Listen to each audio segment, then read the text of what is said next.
I'll tell you that there are two things that I think folks should really be focusing on. The first is the weaponization of the intelligence community.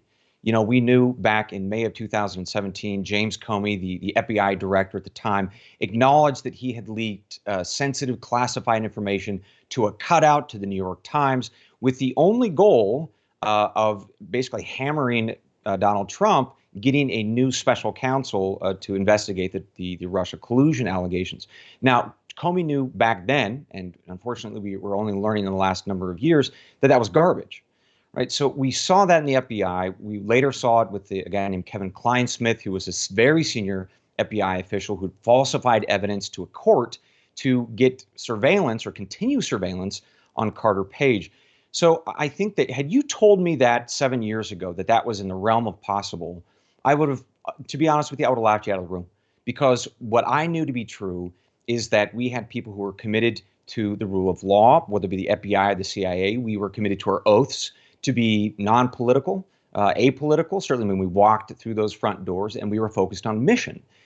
But that has been completely and utterly annihilated.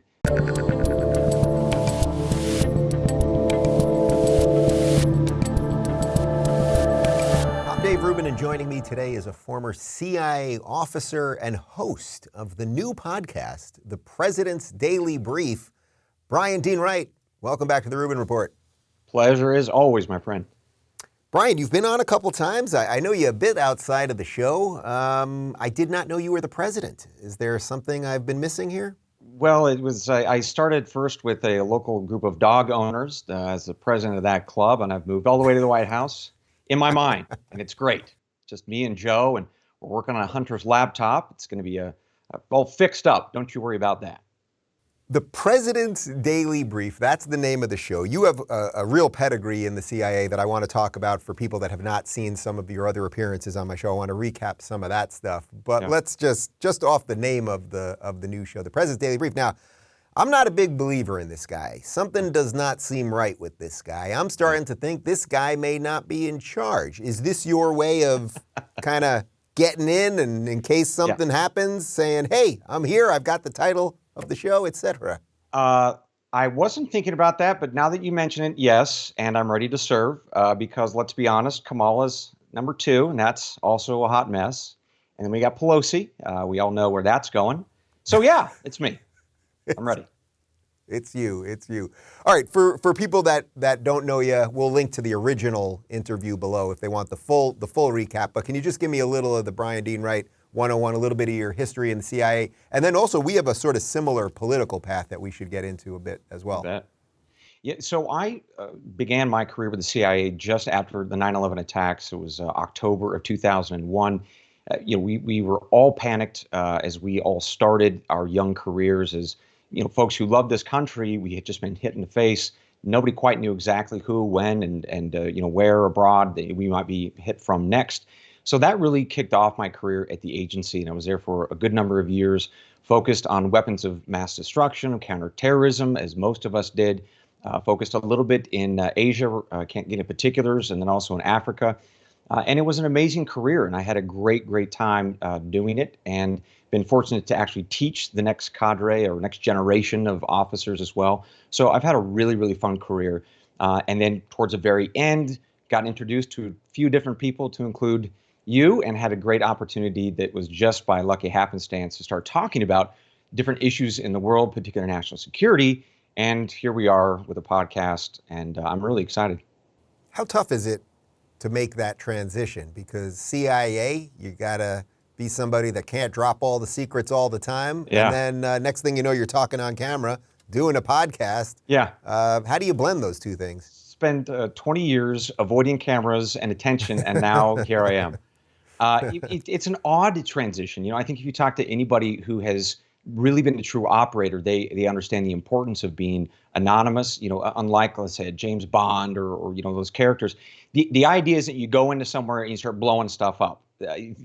The idea is you go in, you're very quiet, you're discreet, you do what you need to do, and then you leave, and actually no one ever knows. So if you're pulling out a gun or tossing a bomb, like something's gone pretty wrong, right?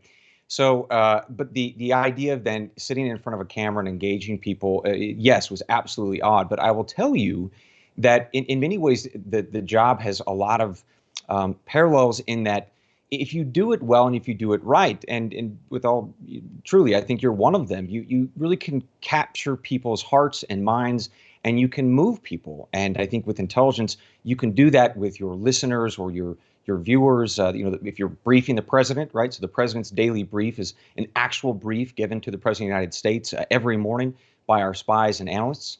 And you can capture the president's attention, not only with what's happening in the world, but how do we solve the problems and why he or she should care about those problems. So I think in that sense, there are some parallels, and I'm really excited to bring that kind of background to this podcast and bring listeners that same focus, that same piece of critical information every morning.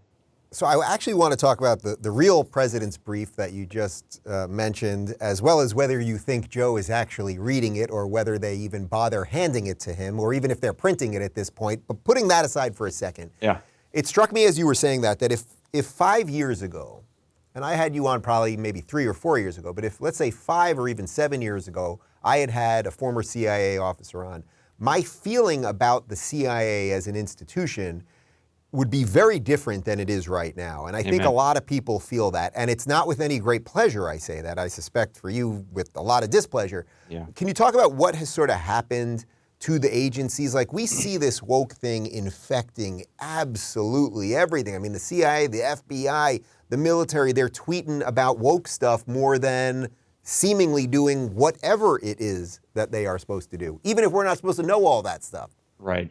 So, man, I'll tell you that there are two things that I think folks should really be focusing on. The first is the weaponization of the intelligence community.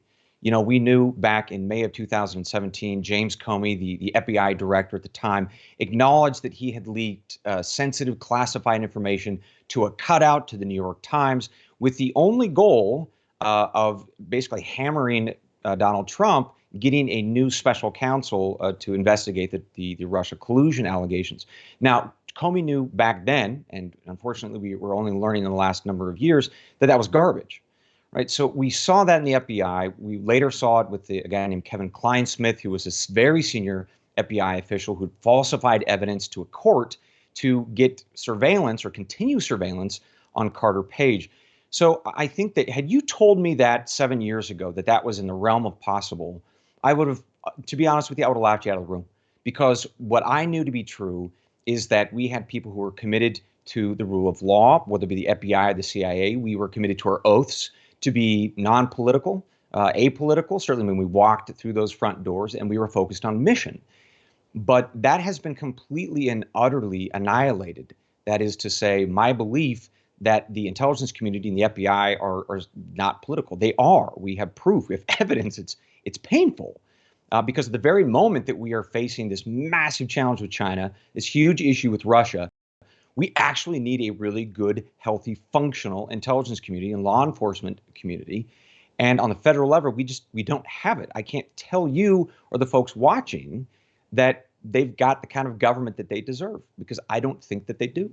Do you know when that started there? Because now we're seeing it more obviously, but it didn't just start because they started tweeting about this stuff 6 months ago, obviously. Yeah. Well, I'll tell you, I think, candidly, politics aside, I think during the Obama years, you started seeing a lot of people misunderstanding that they were there to be of service to their country, and instead those agencies and ultimately their country is supposed to be of service to them. I mean, Jack Kennedy said it very famously many decades ago. That started to change, I think, culturally in the Obama years, because it was really about me. It was about the self, my truth, and celebrating that.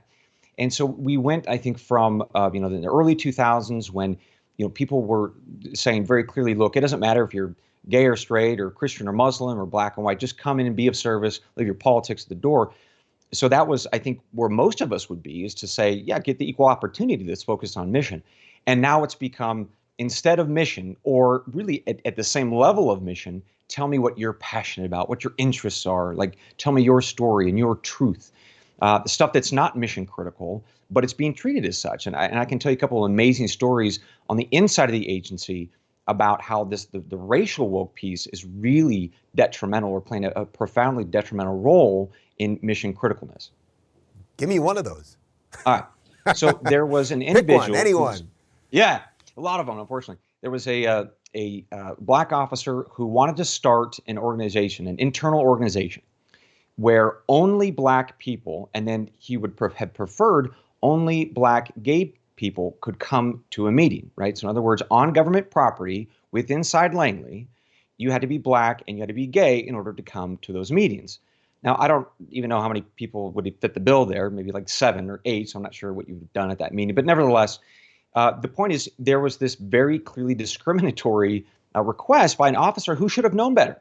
But he made the request, and the Office of General Counsel had to come in and say, no, that is wildly inappropriate. We're not doing that. And he was actually livid. I mean, he was livid that he had to be told no and to be reminded of the law.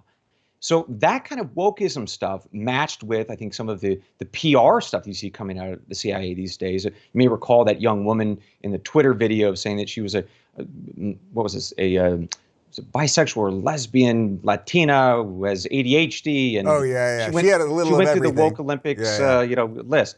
Yeah. So that, I'm sorry to say, is really become the younger culture. And, folks who are a little bit older who came through, I think, the era, frankly, of the 90s, such as yourself and myself, that the Gen Xers were like, look, we don't care who you are, just coming to do the work.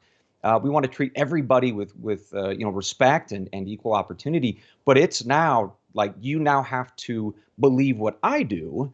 And if you don't, you're a bigot or a racist or homophobe, et cetera. And that's new. And that's only been in the past sort of 5 to 10 years, really started under the Obama years. If you're looking for more honest and thoughtful conversations about politics instead of nonstop yelling, check out our politics playlist. And if you want to watch full interviews on a variety of topics, watch our full episode playlist all right over here. And to get notified of all future videos, be sure to subscribe and click the notification bell.